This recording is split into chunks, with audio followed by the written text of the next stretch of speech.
You fixed that engine?" The room froze. 20 engineers stared in disbelief as the dead 50 million prototype roared back to life behind the young black janitor's daughter they had mocked for years. But before that moment of absolute humiliation, we need to go back. Kesha Williams had spent 2 years inside Apex Engineering. Not as an intern, not as a trainee, not even as a technician.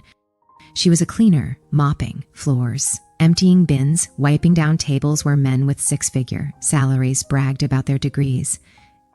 Every morning when she stepped into the lab, conversations dropped to whispers, then rose to laughter the moment she passed.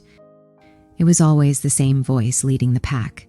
"Hey, princess," Derek Thompson sneered as she polished the test bench. "Make sure you clean properly this time, or is your dad as sloppy as you?" The room erupted. Kesha kept her eyes on a massive industrial engine that sat untouched in the center, the 10-year mystery machine every engineer had failed to revive. Most treated it like a graveyard relic. Not her. She had grown up in her grandfather's auto shop, where every engine breathed like a living creature, and wisdom came from calloused hands, not textbooks. But no one at Apex cared about that. "Think she even knows what she's looking at?" Chun mocked loudly. "Please?" Another engineer scoffed. "She's probably never seen anything more complex than a vacuum cleaner."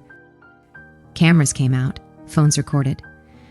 Brad Mitchell smirked and announced, "Guys, this one's for the office group chat. Title, Cleaner Tries Pretending to be an Engineer."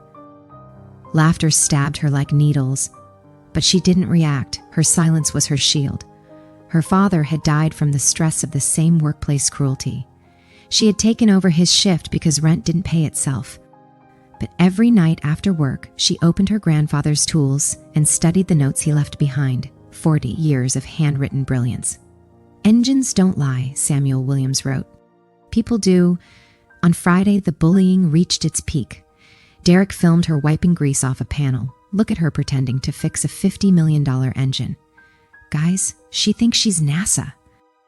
The video went viral inside the company. Executives laughed, HR laughed, even the interns laughed. But something else happened too. They got careless. They didn't notice that while they mocked her, she studied everything. Diagrams, blueprints, the way the failed machine hummed even in silence. She listened with an instinct none of them possessed. The next week, Derek challenged her publicly. "Since you love sticking your nose where it doesn't belong, identify the main problem with the engine. If you fail, you're banned from this lab forever." The engineers cheered. "And if she magically guesses it," Chun mocked, "each of us gives her $100. They laughed because they were certain she would fail. But then a voice none of them expected echoed across the lab. "May I observe?" Everyone turned. Standing at the door, Thomas Reed, the retired engineering legend. The man whose designs powered aircrafts around the world. He studied Kesha carefully. "What's your name, young lady?" "Kesha Williams, sir." His eyes widened. "Williams? Are you Samuel Williams' granddaughter?" Gasps filled the room. "Yes, sir." Reed smiled softly.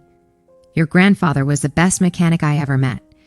If you have even half his skill, these men are about to learn a very valuable lesson." Color drained from Derek's face. Kesha approached the dead engine like a surgeon approaching a patient. She closed her eyes, touched the metal, listened. "You never heard it," she murmured. "But it's been screaming for 10 years. The room stiffened. She pointed to the base. Clogged secondary cooling line. The main sensors never detected the overheating because you only calibrated the primary circuit. Then to an upper valve. This pressure valve is calibrated for sea level. We're 600 meters above. Of course, the readings were off. Silence. Engineers exchanged panicked glances. And the final issue.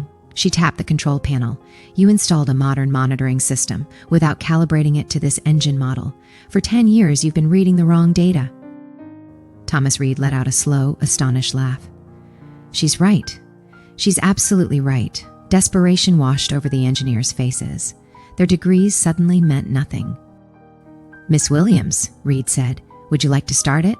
With the entire company watching, she pressed the ignition. The engine roared alive. Louder, cleaner, stronger than ever. Green lights flashed across the board. Perfect diagnostics. Nobody laughed now. It wasn't just a machine waking up. It was the death of their arrogance. By the next month, Kesha was a consultant at Boeing.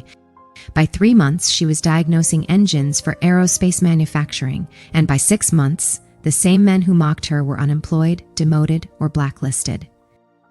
Thomas Reed said it best: degrees didn't fail this lab, ego did, and Kesha Williams, the black janitor's daughter they tried to humiliate, became the very name engineers whispered with respect.